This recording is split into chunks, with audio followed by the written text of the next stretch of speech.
Aku terbangun dengan napas tersengal. Tanggal di kalender itu membuat jantungku berhenti berdetak sesaat. 12 tahun yang lalu. Hari di mana aku mengatakan, "Aku bersedia." Jika kamu diberi kesempatan kembali ke masa lalu, akankah kamu memperbaiki kesalahanmu? Atau memilih untuk tidak pernah memulainya? Hari ini aku akan menceritakan sesuatu yang bahkan sampai sekarang masih membuat dadaku sesak. Karena aku benar-benar kembali ke masa lalu. Dan memilih mengakhiri pernikahanku sebelum semuanya terlambat. Sebelum lanjut, kalau kamu suka kisah penuh makna seperti ini, jangan lupa subscribe ya. Dan tulis di kolom komentar. Kalau kamu bisa kembali ke masa lalu, keputusan apa yang ingin kamu ubah? Aku berdiri di depan cermin besar di kamar pengantin. Pantulan wajahku di sana terlihat begitu asing. Padahal itu adalah wajahku sendiri. Kulitku masih segar, belum disentuh lelah yang berkepanjangan. Mata ini masih penuh cahaya, belum redup oleh air mata yang akan sering jatuh di tahun-tahun mendatang. Bibirku tersenyum, tapi hanya aku yang tahu senyum itu terasa seperti topeng. Kebaya putih yang kukenakan membalut tubuhku dengan anggun. Payet-payet kecilnya berkilau terkena cahaya lampu. Rambutku disanggul rapi, dihiasi bunga melati yang menjuntai lembut di bahu. Semua orang bilang aku terlihat seperti pengantin paling bahagia di dunia. Tapi jantungku berdetak tidak wajar. Karena aku tahu sesuatu yang tidak diketahui siapapun di rumah ini. Aku pernah menjalani hari ini. Aku pernah melewati semua ini. Dan hasilnya bukan bahagia. Di luar kamar, terdengar suara ibu memanggil namaku dengan suara bergetar menahan haru. "Nak, sudah siap?" Suara itu membuat dadaku sesak. Ibu terdengar begitu bahagia.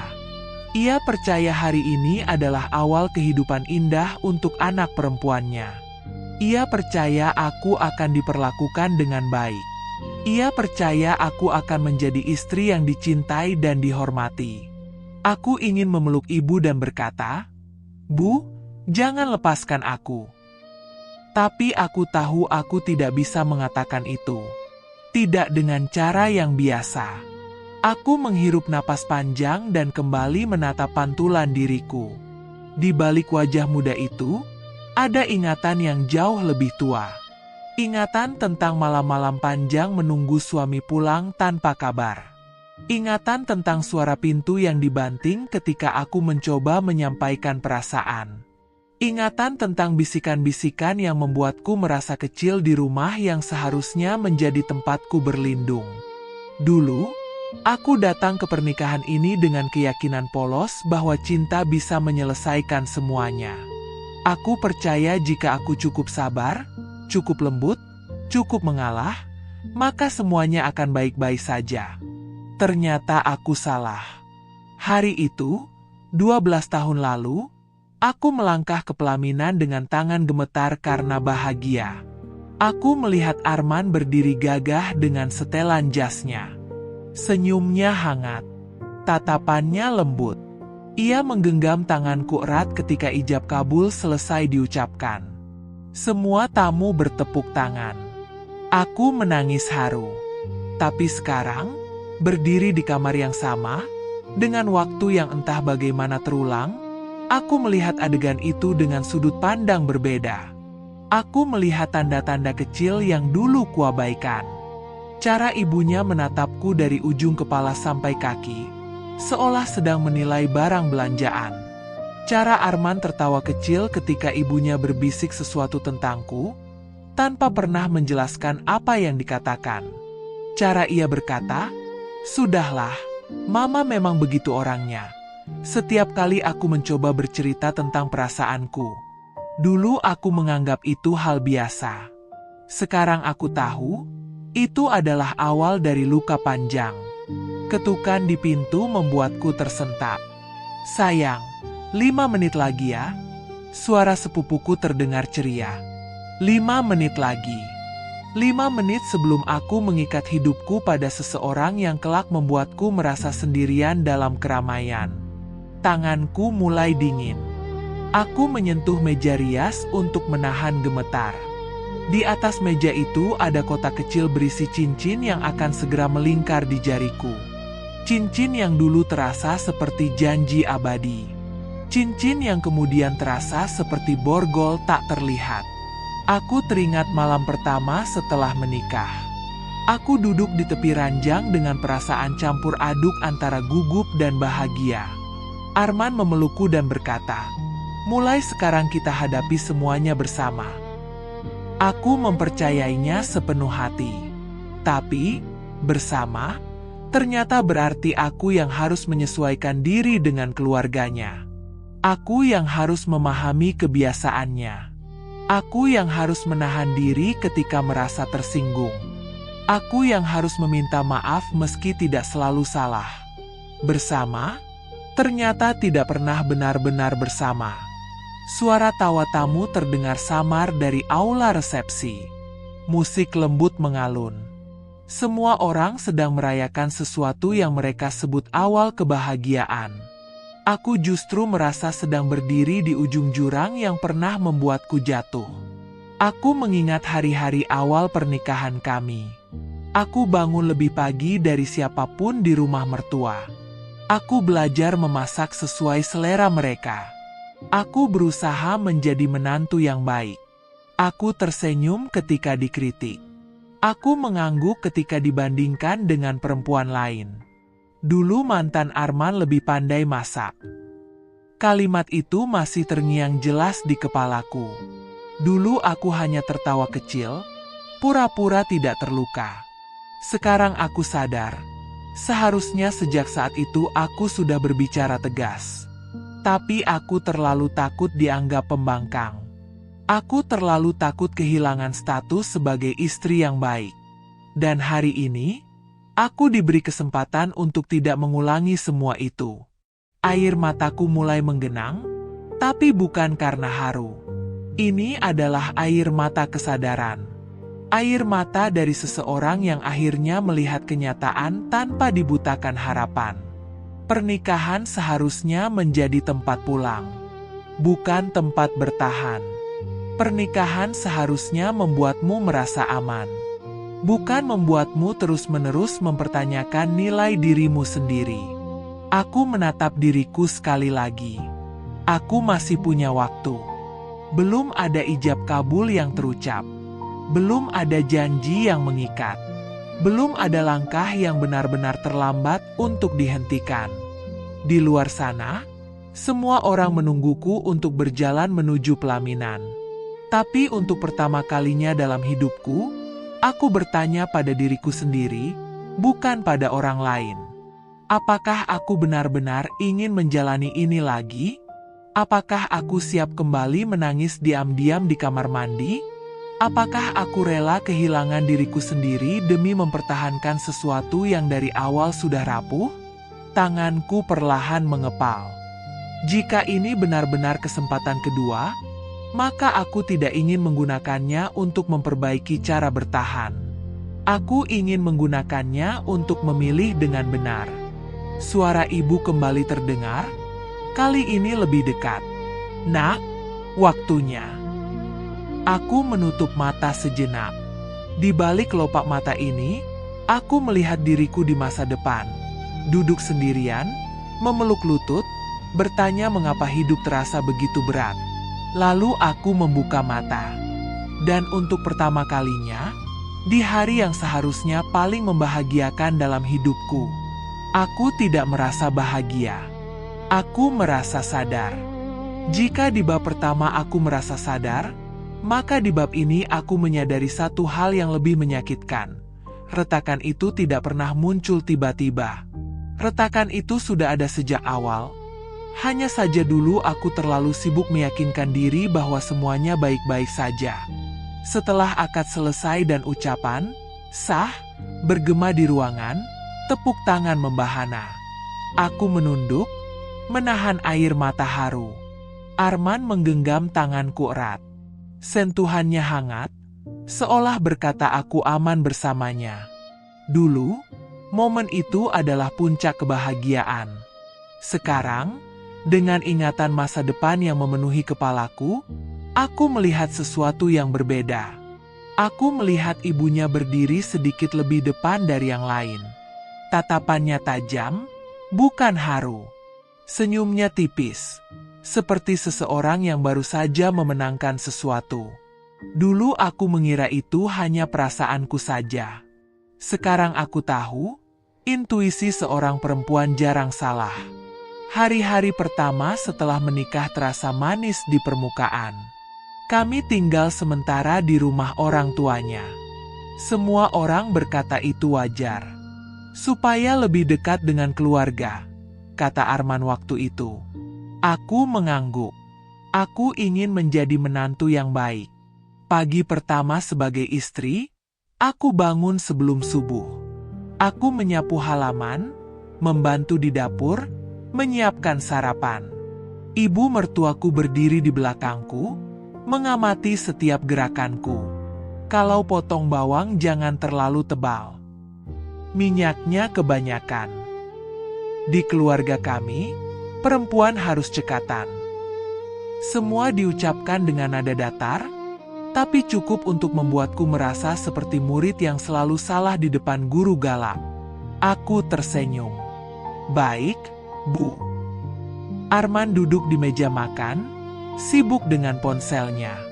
Ia mendengar semua itu, tapi ia tidak berkata apa-apa. Dulu aku menganggapnya netral.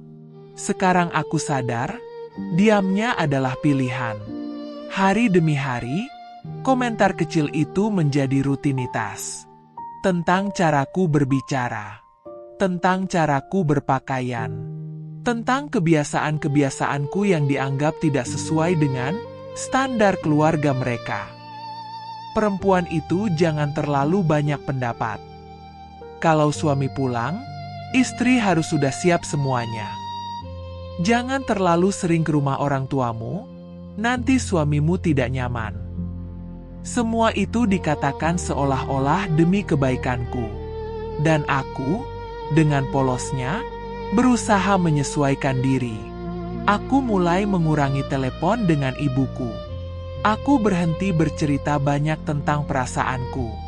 Aku belajar memasak semua menu favorit keluarga suamiku.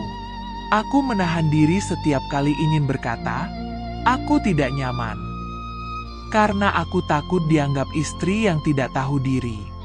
Suatu malam, aku memberanikan diri bicara pada Arman. Mas, aku merasa mama kurang suka padaku. Ia tertawa kecil. Ah, kamu terlalu perasaan. Mama memang orangnya tegas. Tapi caranya bicara kadang menyakitkan. Kamu saja yang belum terbiasa. Kalimat itu seperti palu kecil yang memukul hatiku pelan-pelan. Belum terbiasa. Seolah rasa sakitku hanyalah masalah adaptasi. Sejak saat itu, setiap kali aku mencoba menyampaikan sesuatu, jawabannya selalu sama. Kamu terlalu sensitif. Kamu terlalu membesar-besarkan. Kamu harus lebih sabar. Lama-lama aku mulai meragukan diriku sendiri. Mungkin aku memang terlalu sensitif. Mungkin aku memang kurang dewasa. Mungkin aku memang harus belajar lebih banyak. Retakan itu semakin terlihat ketika ada acara keluarga besar. Di depan saudara-saudara, ibu mertuaku sering bercanda tentangku. Menantu saya ini masih harus banyak belajar. Masakannya belum bisa menyaingi saya. Semua orang tertawa. Aku ikut tertawa. Padahal di dalam dada, ada sesuatu yang tergores. Arman tetap diam. Kadang ia ikut tersenyum. Tidak pernah sekalipun ia berkata, "Sudah, Ma." Aku tidak membutuhkan pembelaan besar. Aku hanya ingin merasa bahwa aku tidak sendirian. Tapi setiap kali aku menoleh ke samping, aku merasa berdiri sendiri. Suatu sore, aku tidak sengaja mendengar percakapan di ruang tamu. Ibu mertuaku berbicara dengan tetangganya. Sekarang perempuan memang banyak maunya. Saya bilang sama anak saya, istri itu harus bisa diatur. Kalimat itu membuat kakiku lemas. Istri harus bisa diatur. Apakah aku bukan pasangan? Apakah aku hanya seseorang yang harus menyesuaikan diri tanpa batas? Aku masuk ke kamar dan menangis diam-diam. Ketika Arman masuk dan melihat mataku merah, ia hanya berkata, "Sudahlah, jangan dipikirkan. Mama tidak serius." Tidak serius bagi siapa? Bagi orang yang mengucapkan? Mungkin tidak. Bagi yang mendengar setiap hari, itu sangat serius. Retakan itu bukan hanya tentang ibu mertua. Retakan itu tentang suami yang tidak pernah benar-benar berdiri di sampingku. Tentang setiap kali aku merasa tidak dihargai, dan ia memilih menghindari konflik daripada melindungi perasaanku. Tentang setiap kali aku meminta didengar, dan ia memilih menyuruhku mengalah. Aku mulai merasa kecil di rumah itu. Aku mulai berbicara lebih pelan. Aku mulai berpikir 2 kali sebelum melakukan apapun. Aku mulai kehilangan spontanitas yang dulu membuatku ceria. Dan yang paling menyedihkan, aku mulai percaya bahwa semua ini normal. Bahwa memang beginilah pernikahan. Bahwa perempuan memang harus lebih banyak berkorban. Bahwa menantu memang harus menahan diri.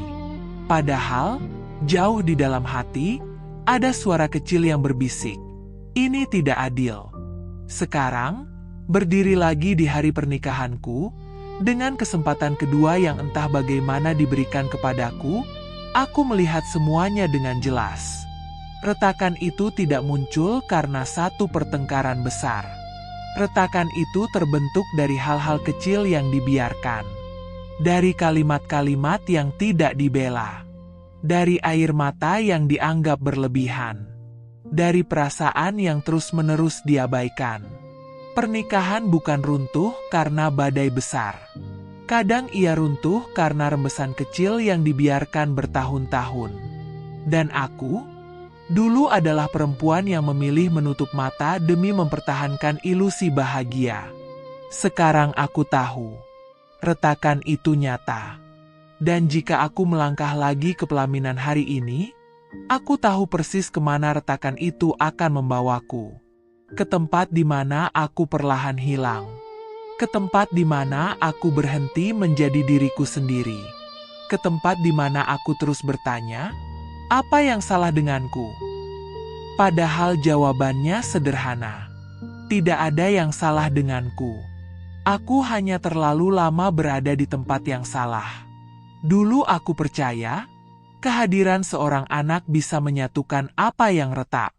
Aku pikir, jika aku mengandung darah daging kami, jika aku melahirkan cucu pertama untuk keluarga itu, maka semua sikap dingin akan mencair. Aku membayangkan ibu mertuaku akan berubah lembut. Aku membayangkan Arman akan lebih perhatian. Aku membayangkan rumah itu akhirnya terasa seperti rumahku juga. Aku terlalu banyak membayangkan. Hari ketika test pack menunjukkan 2 garis merah, tanganku gemetar. Aku menatapnya lama sekali, antara bahagia dan takut. Bahagia karena akhirnya aku tidak sendirian. Takut karena aku tahu, aku harus menjalani kehamilan ini di tengah suasana yang belum pernah benar-benar hangat. Aku memberitahu Arman malam itu, "Mas, aku hamil." Ia terdiam sesaat, lalu tersenyum. Ia memelukku, tapi pelukannya terasa berbeda. Lebih seperti formalitas daripada ledakan bahagia. Ya sudah, dijaga ya kandungannya. Hanya itu. Aku menunggu kalimat tambahan. Sesuatu seperti, "Aku akan menjagamu." Tapi tidak ada. Keesokan harinya, ibu mertuaku tahu kabar itu. Reaksinya bukan pelukan, bukan air mata haru. Hamil itu biasa saja. Jangan manja. Aku tersenyum kaku. Trimester pertama adalah masa terberat. Aku mual hampir setiap pagi. Bau nasi saja membuatku ingin muntah. Kepalaku sering pusing, tubuhku lemas. Tapi dapur tetap harus rapi. Lantai tetap harus disapu. Pakaian tetap harus dicuci. Suatu pagi aku benar-benar tidak kuat berdiri lama di dapur. Aku duduk sebentar di kursi, mencoba menenangkan perutku yang bergejolak. Ibu mertuaku melihat itu. Baru hamil muda saja sudah begitu. Dulu saya hamil tetap kerja di sawah. Kalimat itu seperti cambuk. Aku ingin menjelaskan bahwa setiap kehamilan berbeda. Aku ingin bilang bahwa tubuhku benar-benar tidak kuat. Tapi aku tahu, apapun yang kukatakan hanya akan terdengar seperti alasan. Arman pulang malam itu. Aku berharap ia bertanya bagaimana keadaanku. Mas, aku tadi hampir pingsan di dapur. Ia mengangguk sambil membuka sepatu. Ya, kamu harus banyak makan. Hanya itu. Tidak ada kemarahan pada ibunya. Tidak ada pembelaan. Tidak ada pertanyaan lebih lanjut. Aku mulai merasa bahwa rasa sakitku adalah urusanku sendiri. Kontrol ke dokter pun sering kulakukan sendiri. Ruang tunggu rumah sakit menjadi saksi air mataku yang diam-diam jatuh. Aku melihat suami-suami lain menggenggam tangan istrinya, membelai perut yang mulai membesar. Aku duduk sendirian, memegang map berisi hasil USG. Suatu kali dokter berkata, "Ibu harus banyak istirahat. Jangan terlalu capek." Aku tersenyum pahit. Istirahat adalah kemewahan di rumah itu. Saat kandunganku masuk bulan ke-7, perutku semakin besar. Langkahku semakin berat. Tapi komentar tidak berhenti. Jangan makan banyak nanti bayinya besar. Susah lahir. Jangan sering tidur, nanti anaknya malas. Semua serba salah. Dan Arman, ia tetap menjadi penonton yang netral. Ia tidak kasar. Ia tidak membentak. Tapi ia juga tidak pernah berdiri di sisiku. Luka yang paling dalam bukanlah kata-kata kasar. Luka yang paling dalam adalah perasaan tidak dipilih. Hari persalinan tiba lebih cepat dari perkiraan. Kontraksi datang tengah malam. Aku mengguncang bahu Arman. "Mas, sakit." Ia panik sebentar, lalu membangunkan ibunya. Di mobil menuju rumah sakit, aku menahan nyeri yang datang bergelombang.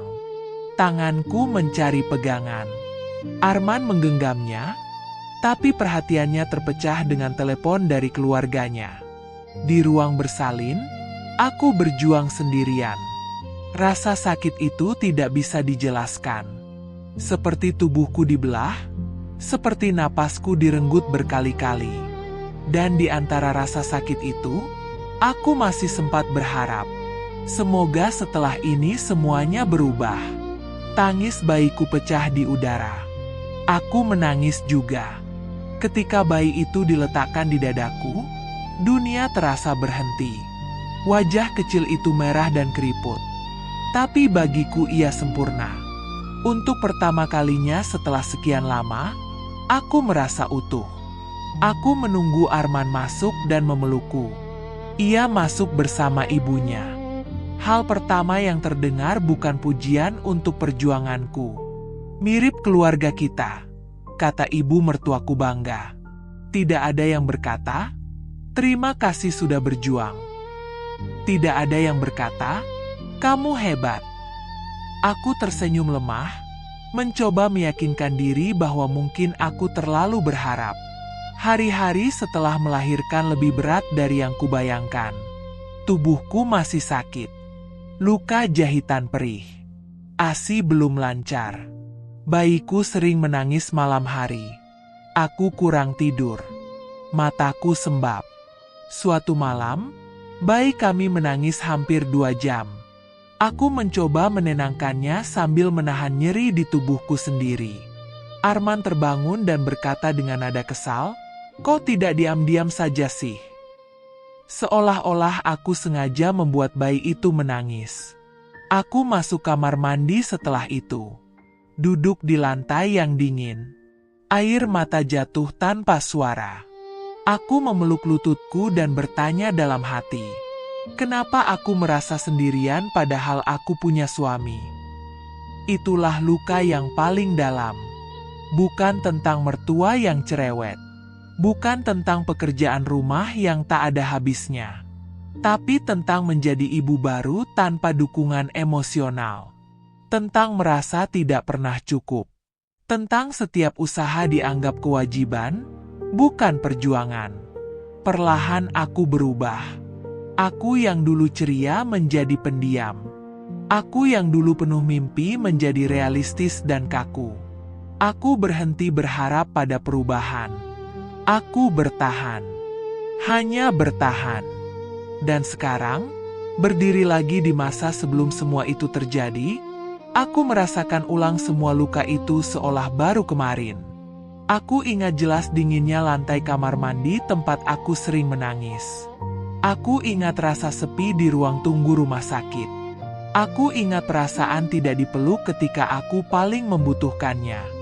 Jika aku melangkah lagi hari ini, semua itu akan terulang. Anakku adalah anugerah terindah dalam hidupku. Tidak pernah sekalipun aku menyesal melahirkannya. Tapi aku menyesal memilih lingkungan yang membuatku terluka saat membawanya ke dunia. Karena seorang ibu yang bahagia akan membesarkan anak dengan hati yang tenang. Dan dulu, aku bukan ibu yang tenang. Aku adalah perempuan yang terluka, mencoba terlihat kuat. Sekarang aku tahu, luka paling dalam bukan berasal dari musuh. Luka paling dalam datang dari orang yang seharusnya menjadi rumah. Resepsi masih berlangsung meriah. Musik lembut mengalun, suara tawa dan obrolan para tamu memenuhi ruangan.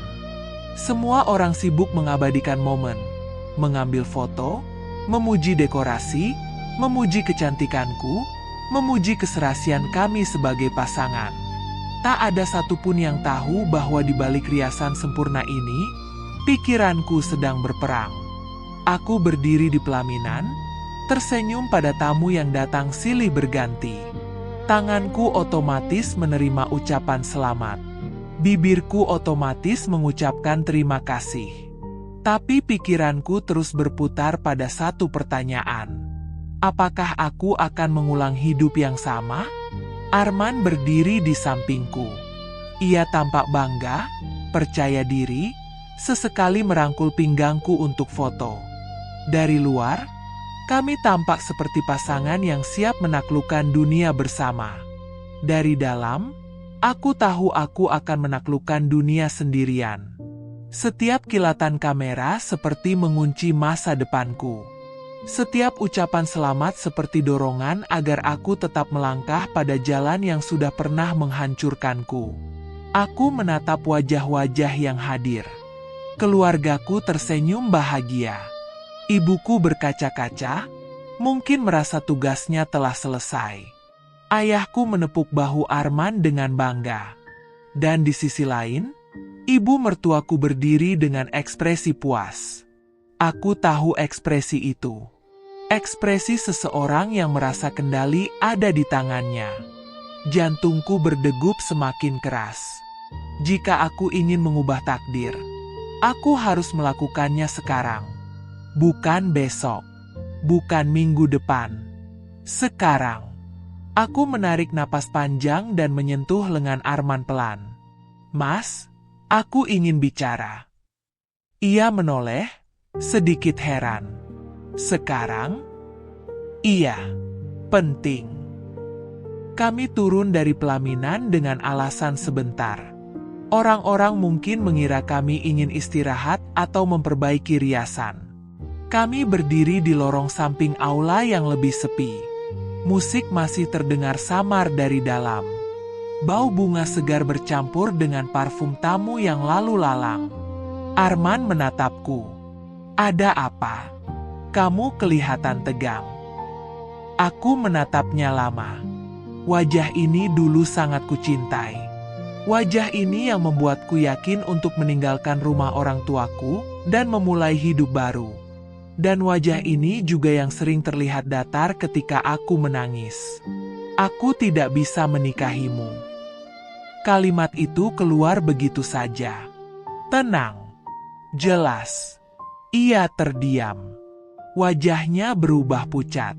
Kamu bercanda? Aku menggeleng pelan. Ini bukan keputusan mendadak, kataku lirih tapi tegas. Ini keputusan yang seharusnya sudah kubuat sejak lama. Sejak lama? Apa maksudmu? Kita sudah sah. Aku menatap cincin di jariku. Belum terlambat untuk berhenti. Ia mulai terlihat kesal. Kamu ini kenapa? Ini cuma karena kamu gugup, kan? Semua pengantin juga gugup. Dulu mungkin aku akan mengangguk, meminta maaf, dan kembali ke pelaminan. Tapi sekarang aku membawa ingatan tentang tahun-tahun yang penuh air mata. Aku tidak gugup. Aku sadar. Sadar apa? Sadar bahwa aku akan sendirian dalam pernikahan ini. Wajahnya berubah defensif. Kamu mulai lagi. Ini pasti soal mama, kan? Bukan hanya soal mama. Ini soal setiap kali aku merasa kecil dan kamu memilih diam. Ini soal setiap kali aku meminta dipilih dan kamu memilih netral. Ini soal masa depan yang sudah pernah kualami. Tapi tentu saja aku tidak bisa menjelaskan bahwa aku datang dari masa depan.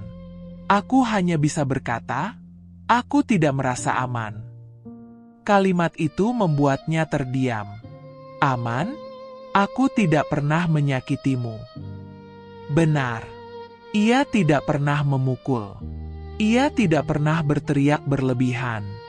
Ia tidak pernah melakukan kekerasan yang terlihat. Tapi ia juga tidak pernah benar-benar melindungi. Aman bukan hanya tentang tidak disakiti. Jawabku pelan. Aman itu tentang didukung. Tentang dibela ketika salah satu dari kita direndahkan. Tentang merasa tidak sendirian. Ia menarik napas kesal. Kamu terlalu membesar-besarkan. Kalimat itu. Kalimat yang dulu sering membuatku merasa bodoh. Dan justru kalimat itu yang semakin menguatkanku. Aku tidak membesar-besarkan. Aku hanya akhirnya berhenti mengecilkan perasaanku sendiri. Suara dari dalam aula terdengar memanggil nama kami. Mungkin sudah waktunya sesi foto berikutnya. Arman memegang bahuku. Dengar, semua orang ada di dalam. Keluargamu. Keluargaku. Kamu mau mempermalukan mereka? Aku terdiam sejenak. Inilah ketakutan terbesarku dulu. Takut mengecewakan. Takut membuat malu. Takut dianggap perempuan yang gagal menikah. Tapi sekarang aku bertanya pada diriku sendiri. Lebih memalukan mana? Membatalkan sekarang? Atau menjalani pernikahan tanpa kebahagiaan selama bertahun-tahun? Aku tidak ingin mempermalukan siapapun, kataku pelan. Tapi aku juga tidak ingin mengorbankan hidupku demi menjaga gengsi. Matanya berkaca-kaca, antara marah dan tidak percaya. Jadi semua ini sia-sia? Tidak sia-sia. Ini pelajaran. Ia terdiam. Aku tahu keputusan ini akan menghancurkan banyak harapan hari ini. Ibuku mungkin menangis. Ayahku mungkin marah. Keluarganya pasti kecewa besar. Aku sendiri gemetar. Tapi di balik gemetar itu, ada ketenangan yang aneh. Seperti seseorang yang akhirnya berhenti berlari dari kebenaran. Aku melepas cincin di jariku. Tanganku sempat bergetar saat menyerahkannya. Aku memilih diriku sendiri, ucapku pelan. Kalimat itu sederhana, tapi bagiku terasa seperti revolusi. Aku berjalan kembali ke aula, bukan sebagai pengantin yang bersinar, tapi sebagai perempuan yang sedang mengambil kembali hidupnya. Suasana berubah ketika aku berbicara pada kedua orang tuaku. Air mata tumpah. Suara bergetar. Pertanyaan bertubi-tubi. Kenapa sekarang? Apa yang terjadi? Aku tidak menjelaskan detail panjang. Aku hanya berkata, aku tidak siap menjalani hidup yang membuatku kehilangan diri sendiri. Ada keheningan yang panjang. Beberapa tamu mulai berbisik. Beberapa terlihat bingung. Beberapa mungkin menghakimi. Tapi di tengah kekacauan itu, aku merasa ringan. Keputusan ini memang menyakitkan. Tapi lebih menyakitkan lagi jika aku membiarkan diriku terjebak dalam takdir yang sudah pernah menghancurkanku. Hari itu aku pulang tanpa status istri. Tanpa pesta yang sempurna. Tanpa foto keluarga yang lengkap. Namun untuk pertama kalinya dalam hidupku, aku pulang dengan hati yang tidak dipenuhi penyesalan. Keputusan ini mengubah segalanya. Mungkin aku akan menghadapi gosip. Mungkin aku akan dianggap egois. Mungkin aku akan menangis malam ini. Tapi setidaknya, tangisan itu bukan karena aku mengkhianati diriku sendiri. Takdir memang pernah membawaku ke jalan yang salah. Tapi keberanianlah yang membawaku kembali. Dan hari itu, di tengah gaun putih dan dekorasi bunga yang masih berdiri megah, aku memilih untuk mengakhiri sesuatu sebelum ia benar-benar menghancurkanku. Malam setelah resepsi yang batal itu terasa sunyi dengan cara yang berbeda. Tidak ada ucapan selamat. Tidak ada musik. Tidak ada kilatan kamera. Yang ada hanya suara napasku sendiri di kamar masa kecilku. Aku duduk di tepi ranjang, masih mengenakan kebaya putih yang belum sempat kuganti. Riasanku mulai luntur, menyisakan wajah lelah yang jauh lebih jujur daripada senyum di pelaminan tadi. Ibu menangis cukup lama malam itu. Ayah lebih banyak diam. Aku tahu mereka kecewa. Bukan karena mereka tidak peduli padaku, tapi karena mereka takut hidupku akan sulit setelah ini. Dan memang benar, hidupku tidak langsung mudah. Keesokan harinya, telepon mulai berdatangan. Saudara jauh bertanya dengan nada prihatin yang terasa seperti sindiran. Tetangga datang membawa rasa ingin tahu yang dibungkus empati palsu. Sayang sekali ya. Padahal sudah sampai pelaminan. Kamu tidak memikirkan masa depanmu? Aku hanya tersenyum tipis. Dulu mungkin aku akan merasa hancur mendengar semua itu. Tapi anehnya, ada bagian dalam diriku yang justru terasa kokoh. Untuk pertama kalinya, aku tidak merasa menjadi korban keadaan. Aku menjadi pengambil keputusan. Beberapa minggu pertama adalah masa paling berat. Aku sering terbangun tengah malam, mempertanyakan pilihanku. Bagaimana kalau aku terlalu keras?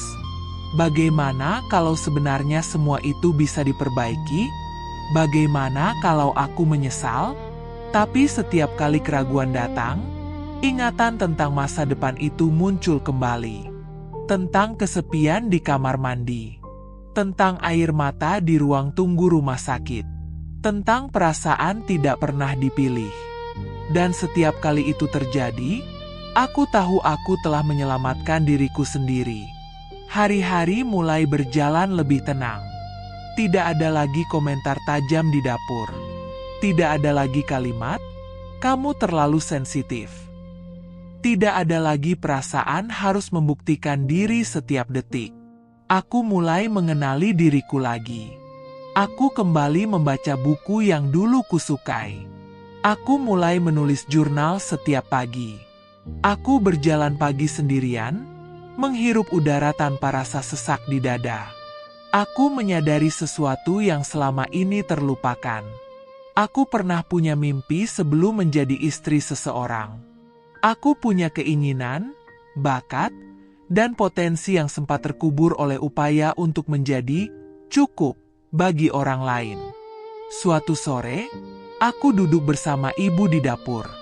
"Maafkan aku sudah membuat ibu malu," kataku pelan. Ibu memegang tanganku. "Lebih baik kamu malu sehari daripada menangis seumur hidup." Kalimat itu membuatku menangis.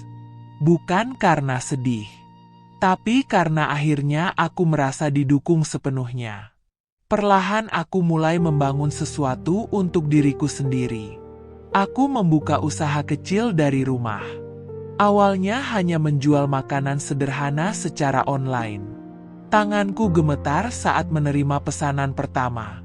Tapi setiap notifikasi pesanan masuk terasa seperti bukti bahwa aku mampu berdiri dengan kakiku sendiri. Aku belajar tentang keuangan, tentang pemasaran, tentang mengatur waktu. Setiap tantangan terasa berat, tapi berbeda dengan dulu. Dulu aku lelah karena merasa tidak dihargai. Sekarang aku lelah karena sedang membangun sesuatu. Dan lelah yang kedua terasa jauh lebih bermakna. Tentu saja, tidak semua orang berhenti membicarakanku. Ada yang berkata aku terlalu idealis. Ada yang berbisik aku mungkin sulit mendapatkan jodoh lagi. Dulu kata-kata seperti itu akan membuatku cemas. Sekarang aku hanya tersenyum. Karena aku tidak lagi melihat pernikahan sebagai tujuan akhir. Aku melihatnya sebagai pilihan. Beberapa tahun berlalu. Usahaku berkembang perlahan. Aku bertemu banyak orang baru. Beberapa di antaranya pria yang mencoba mendekat. Tapi kali ini aku berbeda. Aku tidak lagi mencari seseorang untuk menyelamatkanku. Aku tidak lagi takut sendirian. Aku belajar mengenali tanda-tanda kecil yang dulu kuabaikan. Aku belajar mempercayai intuisi. Aku belajar bahwa rasa tidak nyaman yang muncul di awal bukan sesuatu yang harus diabaikan demi mempertahankan hubungan. Dan yang paling penting, aku belajar mencintai diriku sendiri tanpa syarat. Ada satu malam ketika aku duduk di teras rumah, memandang langit yang dipenuhi bintang. Angin berhembus lembut, membawa aroma tanah setelah hujan. Aku teringat perempuan di kamar pengantin itu. Perempuan yang gemetar di depan cermin. Perempuan yang hampir melangkah menuju takdir yang salah karena takut mengecewakan orang lain. Aku tersenyum kecil. Entah benar aku kembali ke masa lalu atau tidak. Entah semua ini hanya metafora dari keberanian yang akhirnya muncul. Yang jelas, aku tahu satu hal. Takdir bukan hanya tentang apa yang terjadi pada kita. Takdir juga tentang keputusan yang kita ambil ketika kita diberi pilihan. Aku tidak membenci Arman. Aku tidak membenci keluarganya. Mereka adalah bagian dari pelajaran hidupku. Tapi aku bersyukur aku tidak lagi menjadi bagian dari cerita itu. Hidupku sekarang tidak sempurna. Aku masih menghadapi masalah. Aku masih pernah merasa takut. Namun perbedaannya besar. Aku tidak lagi hidup dalam penyangkalan. Aku tidak lagi memaksakan diri untuk bertahan di tempat yang membuatku mengecil. Aku hidup dengan kesadaran bahwa kebahagiaan bukan tentang terlihat utuh di depan orang lain. Kebahagiaan adalah tentang merasa utuh di dalam diri sendiri. Jika suatu hari aku menikah lagi, itu karena aku ingin berbagi hidup, bukan karena takut sendirian. Jika aku tetap sendiri, itu juga tidak masalah. Karena nilai diriku tidak ditentukan oleh cincin di jari. Kadang aku bertanya pada diri sendiri, bagaimana jika hari itu aku memilih tetap diam dan kembali ke pelaminan? Mungkin sekarang aku masih bertahan dalam hubungan yang mengikis perlahan. Mungkin aku masih meyakinkan diri bahwa semua baik-baik saja. Mungkin aku masih duduk di lantai kamar mandi, bertanya mengapa aku merasa begitu kecil. Tapi kenyataannya berbeda. Aku berdiri di sini sebagai perempuan yang pernah hampir kehilangan dirinya, lalu memilih untuk kembali. Dan dari semua yang kupelajari, ada satu pelajaran terbesar. Keberanian tidak selalu terlihat megah. Kadang keberanian adalah mengatakan tidak ketika semua orang mengharapkanmu mengatakan iya. Kadang keberanian adalah mengecewakan orang lain demi tidak mengecewakan dirimu sendiri. Dan hidup yang baru tidak selalu dimulai dengan pesta. Kadang ia dimulai dengan air mata dan keputusan yang sangat sunyi. Hari ini, ketika aku bercermin, aku tidak lagi melihat perempuan yang takut. Aku melihat perempuan yang pernah jatuh, pernah hampir terjebak, tapi memilih bangkit sebelum terlambat. Dan untuk itu, aku bangga pada diriku sendiri. Dari semua yang kualami, aku belajar satu hal besar. Cinta tanpa rasa hormat adalah penjara. Kesabaran tanpa batas adalah pengorbanan diri. Dan pernikahan bukan tentang bertahan, tapi tentang saling menjaga. Jika kamu sedang berada dalam hubungan yang membuatmu kehilangan dirimu sendiri, tolong dengarkan suara kecil di hatimu. Kadang Tuhan tidak mengubah keadaanmu. Tuhan memberimu keberanian untuk keluar darinya. Terima kasih sudah mendengarkan kisahku hari ini. Kalau kamu merasa cerita ini menyentuh hatimu, tulis di komentar. Aku memilih diriku sendiri. Sampai jumpa di kisah pagi berikutnya.